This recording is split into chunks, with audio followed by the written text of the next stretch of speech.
Welcome back to the Shire. We're talking tuning again. Post-Christmas here, post-Christmas cars. Yes, I know, it's April, but we're making our way through. We unboxed this car last time, and now we are getting into the tune. So, very happy, very excited. Just another consistent car.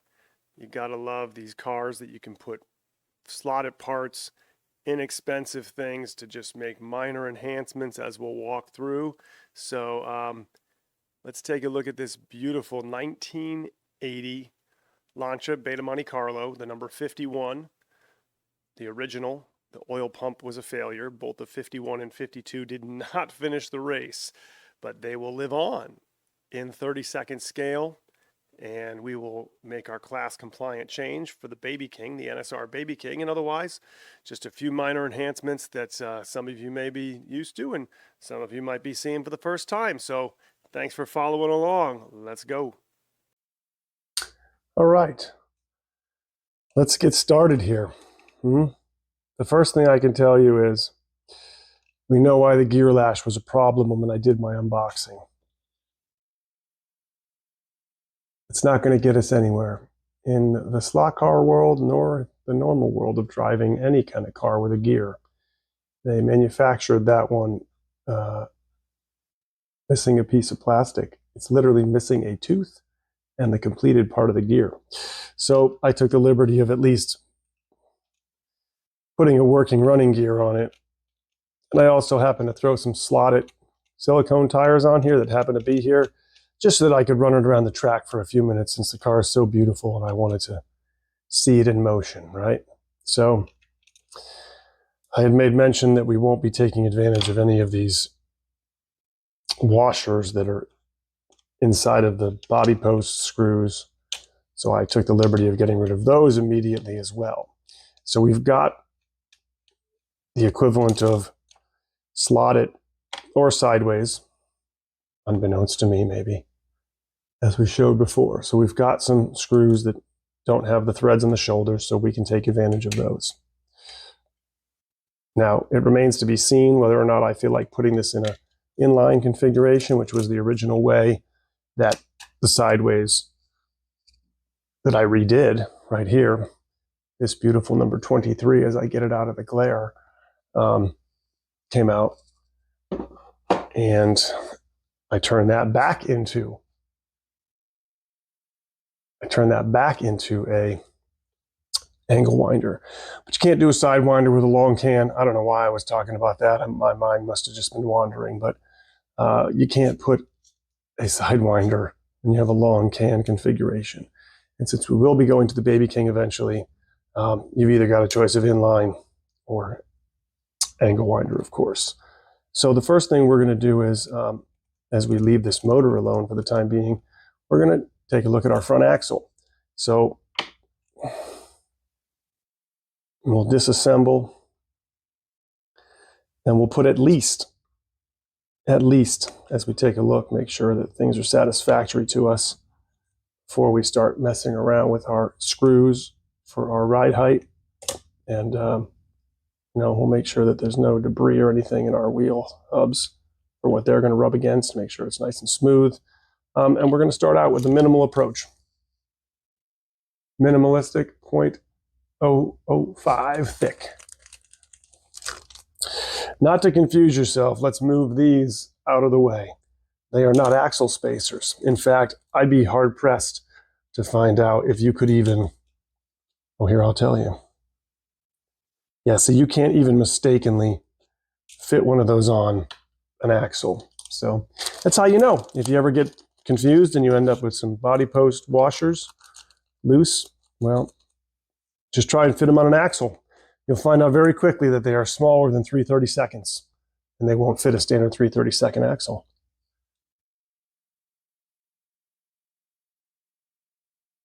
Slide one down here, come back in.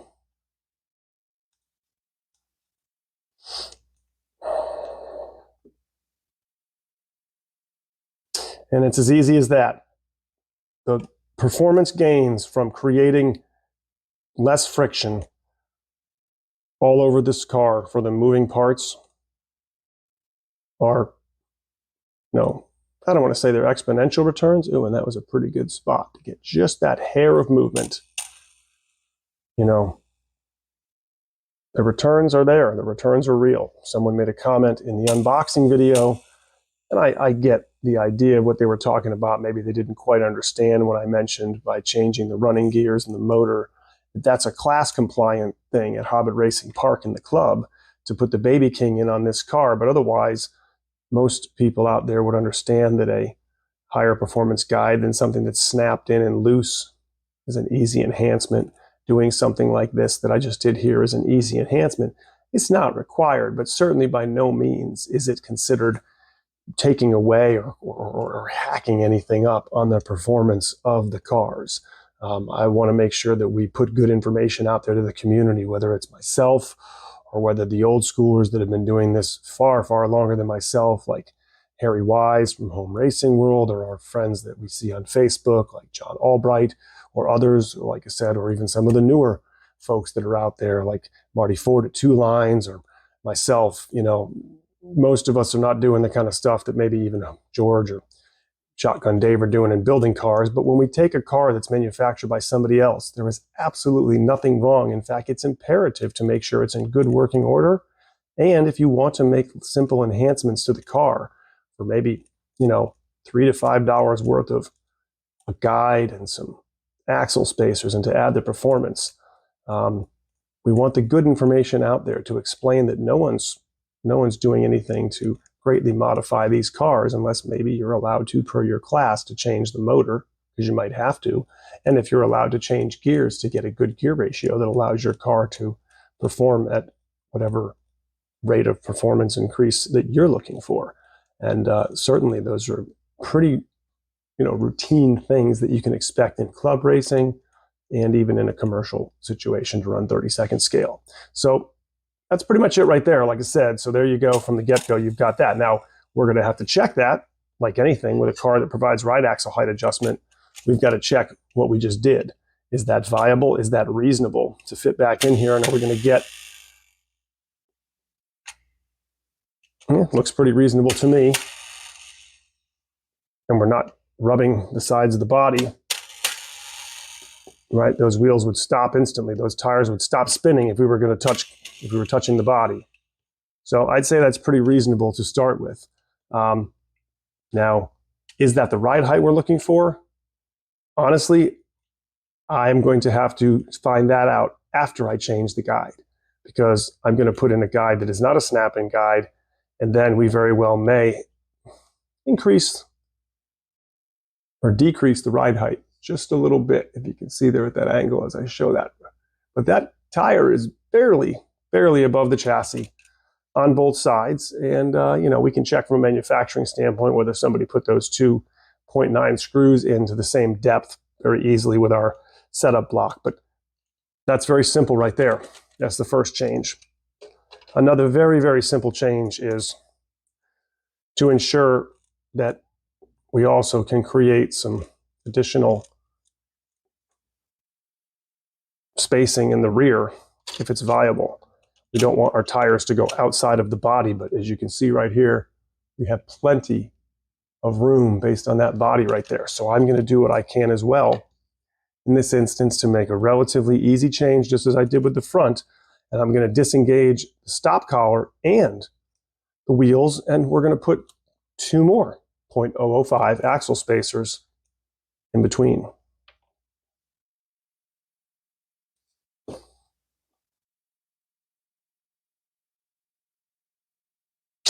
And I had already discovered that this one right here was not even completely on the car when it was manufactured, and that's okay. I'm going to inspect this stop collar. Again, similarly, I had made mention that I have plenty of stop collars from other angle winder situations. Some even suggest you should use a stop collar inline to put less stress on the motor shaft that is coming into the horseshoe of a crown gear. So I got plenty of stop collars, but this stop collar seems like it's in pretty good shape, and there's probably no reason to replace that stop collar. Besides, It's offering a little bit more thickness, in fact, double the thickness. So you could even consider this adding some weight to the rear of the car. And well, since my goal is to make sure the rear of this car is well planted, I think I'll stick with the bigger stop collar. For those of you that might not know, in an angle winder situation, yeah, you get automatic play. Now that's too much slop and too much play. You would never want that much play because you can see that distance in between there. But the point being is that when you're in this angle winder configuration, just because you get that and you'll figure out where you want this to be, don't assume that you should pull this past here. Why dent the brass? And oh yes, this plastic will dent this brass, believe it or not, in the right situation. So undo your spur and slide it past. And then when you go to re-engage it, just reverse gate. Put the spur right up against there and slide the axle back into place. Don't push this in place and try and jam this gear past this pinion.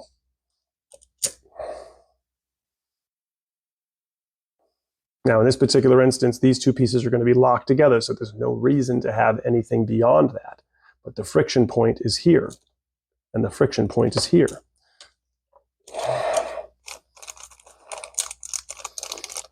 Again, all very basic stuff, albeit in an angle winder configuration, and then again, something new to show here, even though it's pretty much slotted stuff, but something new to show here in this car that I've not really found anything recent in terms of engaging with a tuning video for a sideways Group 5 car. So we will do this as carefully as possible to try not to lose that axle spacer that you can see that is right there on the end. So a little trick is come in at even greater angle until you can slide that right inside the housing. And there you go. Now, I guess I could have, should have, would have. Maybe I will. Let's take this back off for a moment. And let's just check for the integrity of these bushings. They look pretty good. They actually are what you consider maybe something of an oil light situation. They are concave, if you'll notice. On the backside, very much concave, meant to create a place for oil to rest in there amongst the lighter weight. At least that's what I'm told. And I'm sticking to that story. And similarly, we're going to go right here on the other side where our point of friction would be up against our stop collar. Another trick you've seen many times, try and get yourself used to, so that when you make adjustments, get yourself used to putting everything back in the exact same place, alignment-wise, so that you're not struggling and turning and struggling and turning. Find everything in the same place that it can be tightened so you don't have to search for where the screws are.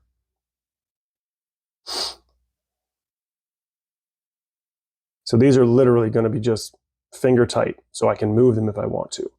And we're going to take a look and see where this driver's side tire ends up sitting. So I'm going to come out further than that.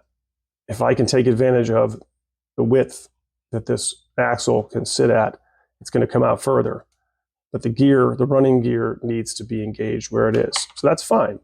We can leave it that way. But then what we can do is we can hopefully, unless I put it on there too tight, which I did. Oh. There. Hopefully we can now pull that axle out just a little further, and maybe it's not even that side. Maybe it's this side that's too tight. There. Now, there we go. Now we can slide that tire out just a little bit, and now I will realign all my screws for ease of access. Let's see what we got. That is much better. That is much better coverage. We can now barely see the edge of that wheel well, and we don't want to be beyond it. That's just about where we can take that up to. So let's start with that for a point of measurement. As I now just lost my place and shifted it, but I'll double check it one last time.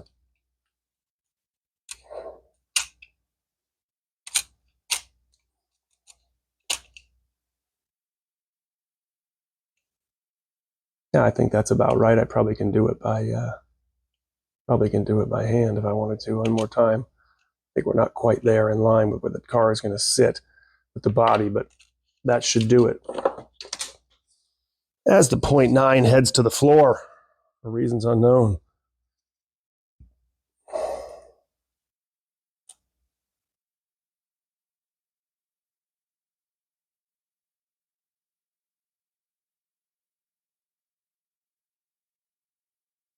So I'm going to work off of that side, and then we'll adjust the other side as we need to. But now that that's in place, I'm going to put this back in here one more time and just see where we're at. I think that's wonderful. All right. So now on the other side, what we're looking for is we're looking for that little bit of play, that thousandth of an inch of being able to stay engaged, but still not having this to a point where we're creating excess friction. So in this particular case, we've got just enough on the gear lash to keep ourselves engaged, but we've got too much right now. That's just too much, right? If you can see it visibly in between here and here, then that's too much. So let's push the stop collar in a little bit.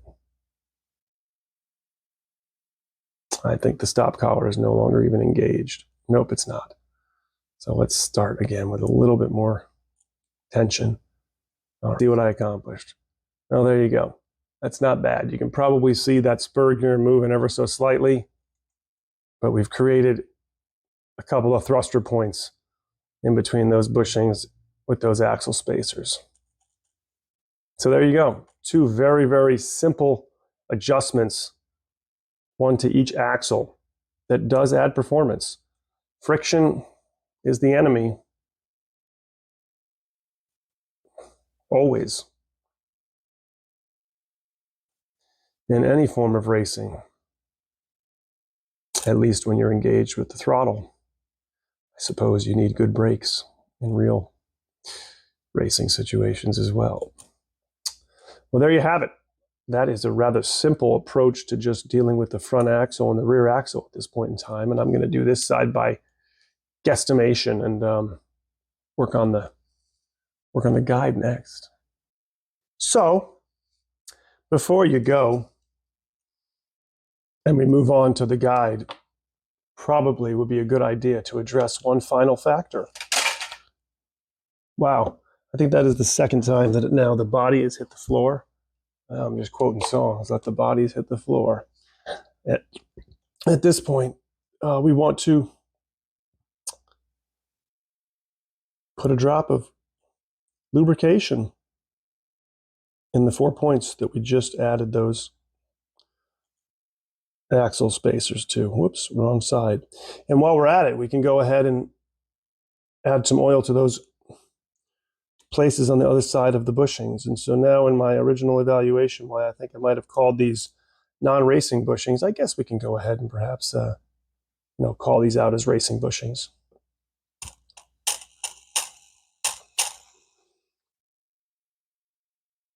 That's a pretty thing. We like that in the slot car world.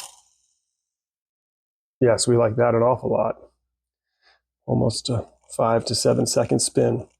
And then we'll work in the rest of this right here as well. So we've done our standard work on a Slotting Plus SP101001 with a 0.01 guide spacer on there, 0.010 guide spacer.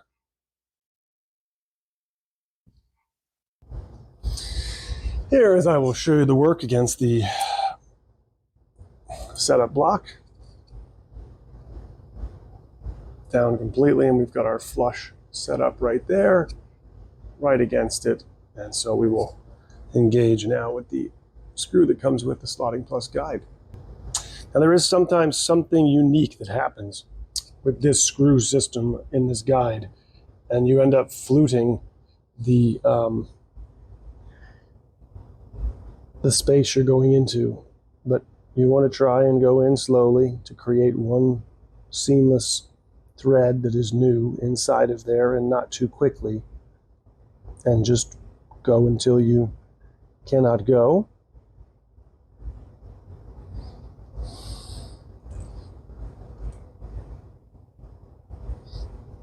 And then back off from there.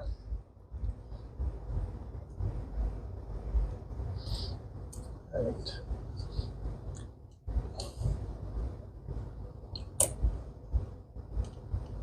if you go in too quickly, you could end up stripping out the plastic immediately, and you'll bottom out, and no matter how much more you tighten it, you won't reach that state. That's pretty good. That's pretty good right there. It's nice and ability, but it has zero slop whatsoever, and that's the key to these guides. I love just how flat the screw sits on top of the gooseneck, and just put that little bit of oil in there and get your guide spacer as you want it, and depending on the ride height and the relief of your track or whatever tracks you'll be running on, and boom, there you go. Put your eyelets in, slide it back in. Not a huge fan of the sideways cars that come with using a 0.9 set screw to screw into there. I'd much rather use the ferrules that you slide the wire into. And if you're not comfortable because it's been tinned already once, these are usually come tinned, because that way they grab onto the solder, will grab onto the side of the 0.9 millimeter set screw. Well, then remove the solder or peel back the wires a little bit lower, or simply change the motor wire. I might give this motor wire a shot, as again, the whole entire setup is going to be changed to a Baby King, but we are pretty stinking close to putting this car on the track for a moment. Now, one could consider at this stage that the basic tune could be done for those that are not interested in weighting a slot car, and you wouldn't be messing with the pod float until you brought your screwdriver over to the track, as the expression goes. But ultimately, we've got a pair of slotted silicone in the back of here because it's just what I happen to grab, and why not give them a try? We have not changed the motor, but we did change that. We did change that spur gear that, I don't know, it's missing an entire tooth out of the factory. And so we've got a fresh 28 on there, 1120 out of the box. We've got our SP101001 guide on here, all set up with the screw that came with it and the eyelets that came with it. We've got our ride height set up so that we are just barely rolling on the track, but without relief. The wheels spin freely.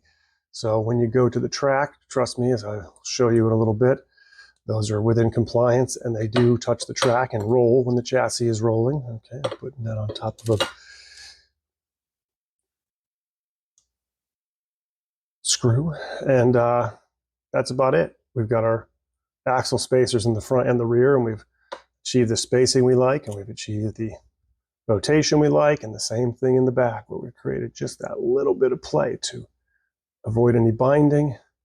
And we've got good gear lash. We've oiled all points, put some grease on there. So we're ready to kind of give it a little inaugural test shoot. Why not? We'll see the performance of the Flat 6. Again, the Flat 6 is not a compliant motor for the Group 5 platform, the Group 5 class of racing at Hobbit Racing Park.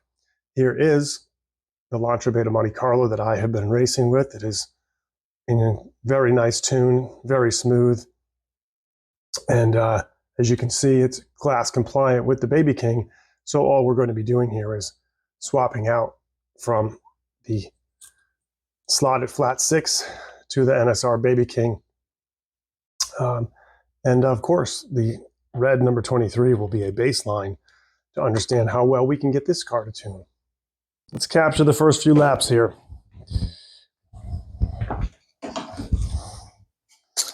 There's really not a lot to learn about this motor in terms of its strength or anything like that, but I always seem to start out at 8 and 8 since I know nothing, and it's about halfway there, but let's give it a go.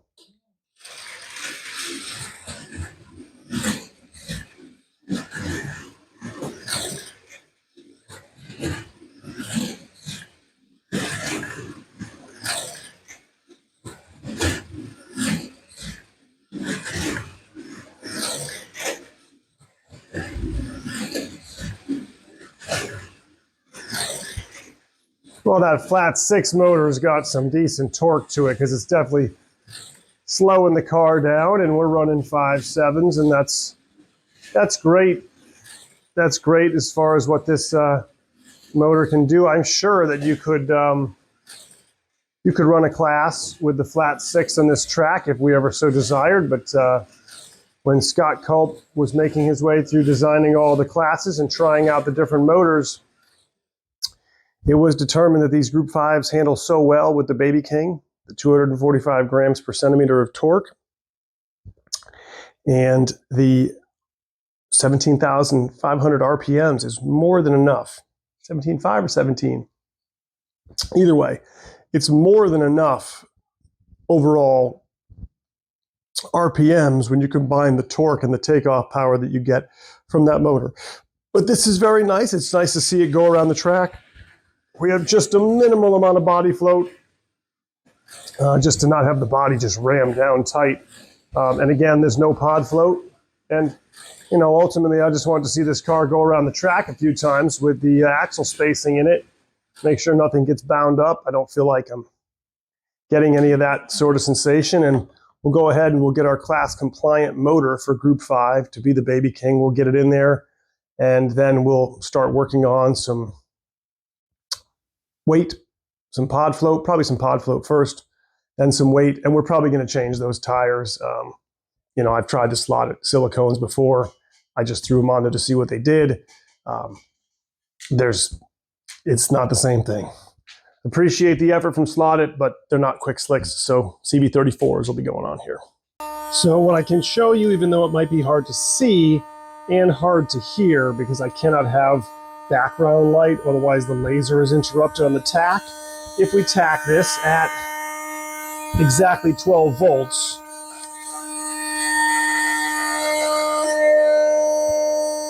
$18,300 RPMs. So you can see you're getting some, you know, extra performance from NSR. And that's really no different than a lot of the motors that you might tack from some of the companies that are making better motors than others. I've tacked slotted 23,000 RPM motors at 12 volts at, you know, 23.5, 24. You never know what you're going to get. And maybe, you know, again, breaking them in appropriately and getting the brushes nice and curved helps. But that's a solid 18.3. I'll try it one more time. Whoops. Missing here on my spots with the laser. I keep hitting the middle instead of the mark.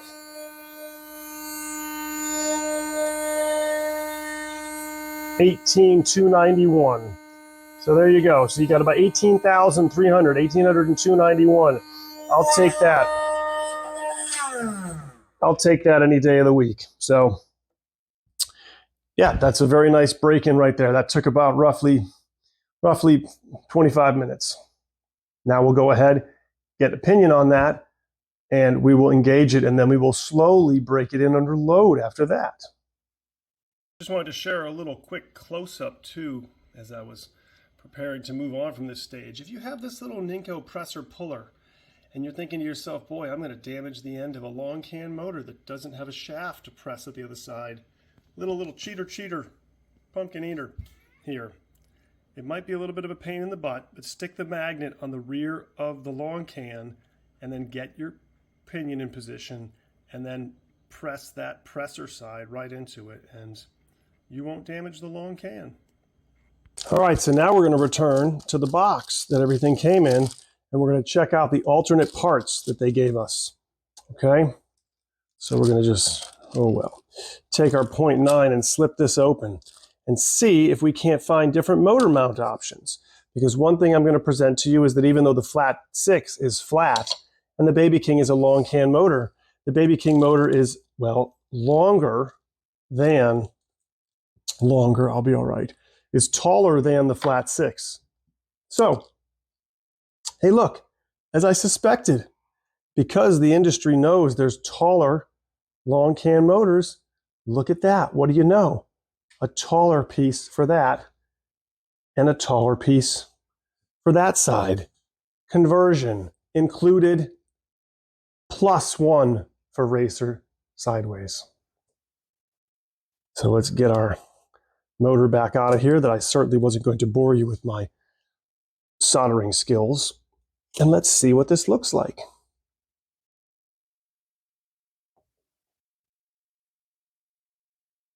Well, there you go. Exactly as you would expect. A perfect fit right on the back of there.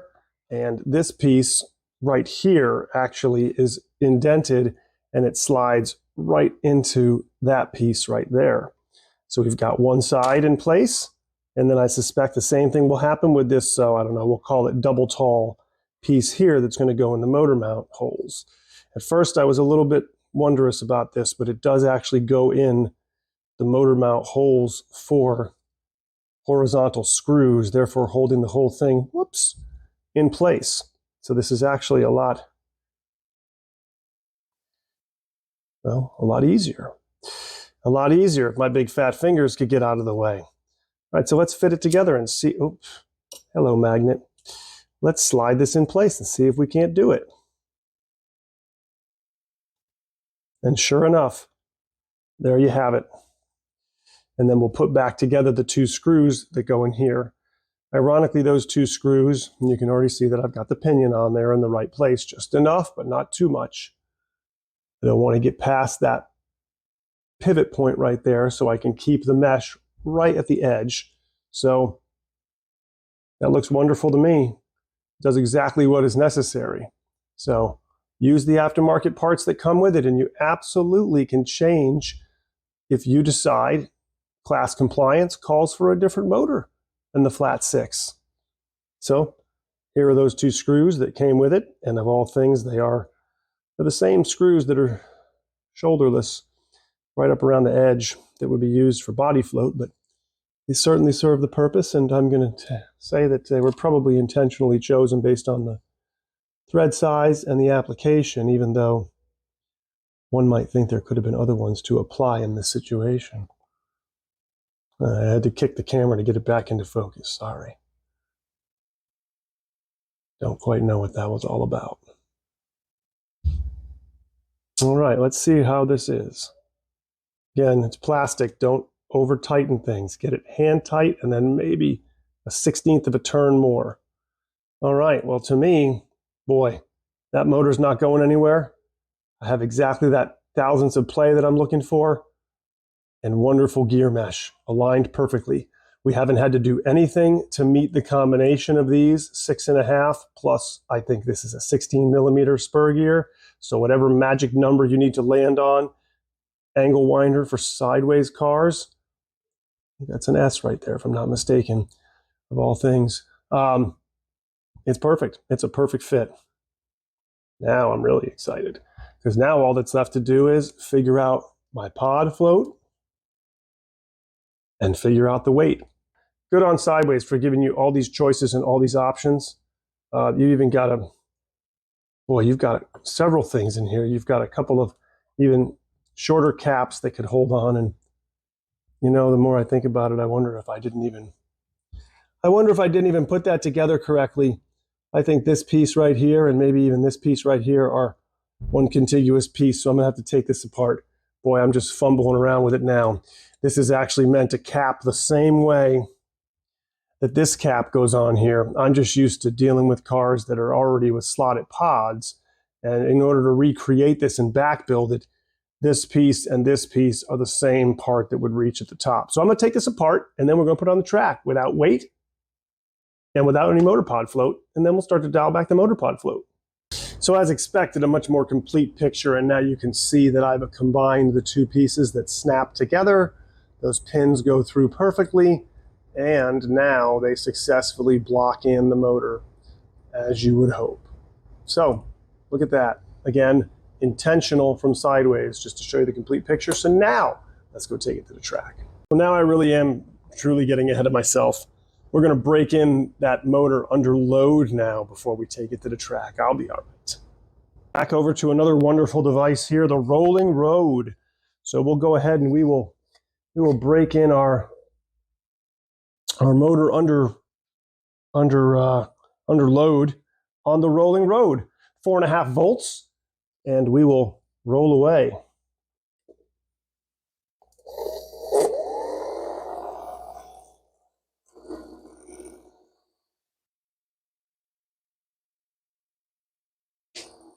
Nice and quiet already. We'll let that go under load for about, at least probably 2 to 3 minutes at 4.5 volts, and then we will work our way up. We'll work our way up to,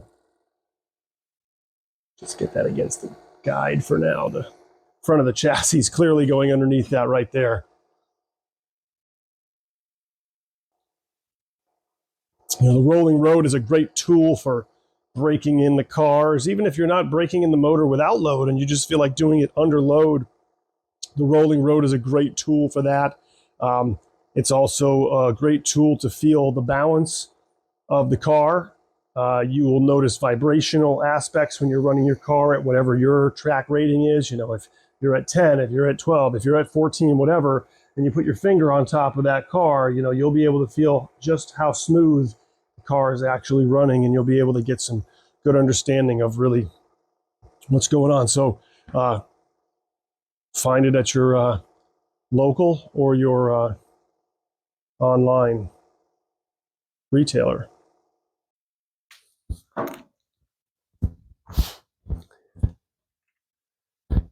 All right, let's get ourselves out here. Baby King, 11 tooth on the pinion, 28 on the spur. All of our axle spacers, our guide, the Slotting Plus guide. Pick up these braids a second. Spread them out as well. There we go. Pod completely tight. Body float pretty much non-existent. We'll give it a run in yellow. Wow, that's a motor that has got just a little bit of break-in.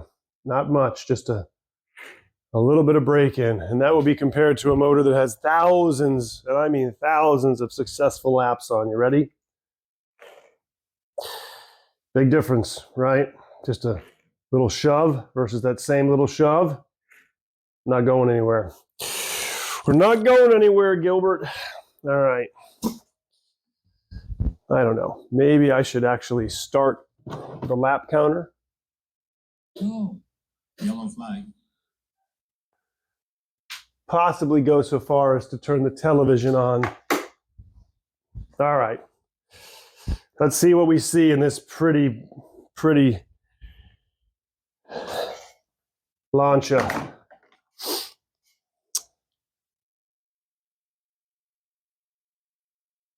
You know me, I know nothing. 8 and 8. Let's see what we have.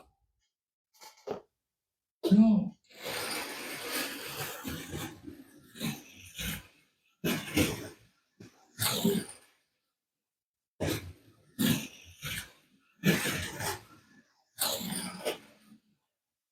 Well, I can tell you, I can tell you what we have. I can tell you what we have and what we don't have right away. It's nice because it's very quick, but it has no traction. I just can't.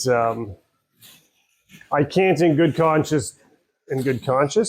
I can't in good conscience tune this car with the slotted rubber, with the slotted silicone on here. It's just not my preference, and albeit the fact that there's going to be some weight put in the rear of the car, so the rear isn't planted, but even without the rear being planted, I'm going to see a world of difference running 5.7, 5.8 right now. Just to give you a reference point, I think I can run in the 5.2s or 5.3s in yellow with this car. Now, this is a little bit of an exception to the Group 5 class. Probably most Group 5 cars are in the 5.3s to 5.4s in red. But this one came out exceptional. Scott's got a few that'll do those times. I think Ken might even have one that's outstanding that'll really do well. But we're aiming for somewhere in the 5.3s, 5.4s in red. And so we've got a ways to go. We've got to get 4 or 5 tenths to get there, but I'm not going to learn anything with the slotted silicone. All right, a fresh pack, CB34Fs. I will just inspect them trackside, take care of any flashing, and we'll put them on here. We don't necessarily have to evaluate any chirping in the corners from the get-go with the silicone tires. That's what you'll get if you have those sharp edges. I think I've talked about this before. Tires with taller sidewalls, like the 34s, 35s, even the 42s, 43s, can have a little bit of not just excess flashing, which these do right in my hand as well, but that flashing, even no matter how much you remove of it while you're doing this exercise, remains a very sharp edge, and you'll hear that chirping in the corners. But it doesn't mean that you can't understand the kind of traction that you're going to get from a new set of tires. Give those a quick first cleaning, and let's see with just these tires alone if I can do better than that 5.7, 5.72. I won't even change the controller to start with.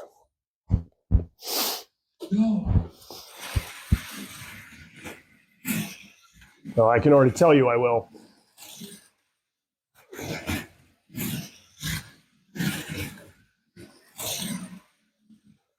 Immediately, I ran a 5.57.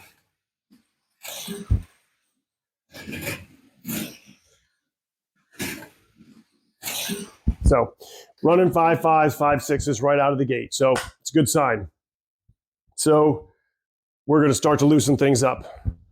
We're going to start to mess around with a pod that I've never messed with before. This is the original sideways pod. So you saw the configuration earlier in the video. We'll take our screwdriver out here and we will go ahead and put these silicone tires away and save these for a rainy day. And that was part one of the basic tune, right? We knocked out easy things. We got some axle spacers in there to get rid of any friction points. We got our class compliant motor in there, and we got a little bit of weight in that gooseneck, and we got our guide in there, right? We got our Slotting Plus guide, which is just such a key stabilizing piece to have in there. So, yeah, we got a few laps under our belt. Now it's time to get, some float in here and see how we can improve upon it. So stay tuned for part two. Hit that subscribe button if you like the content, and give us a like and share and give me some feedback. That's all for now. Thanks for watching. If you don't subscribe to Hubble Racing, I'll poke you with my staff. Pokey, pokey, pokey. She will poke you with her staff. Pokey!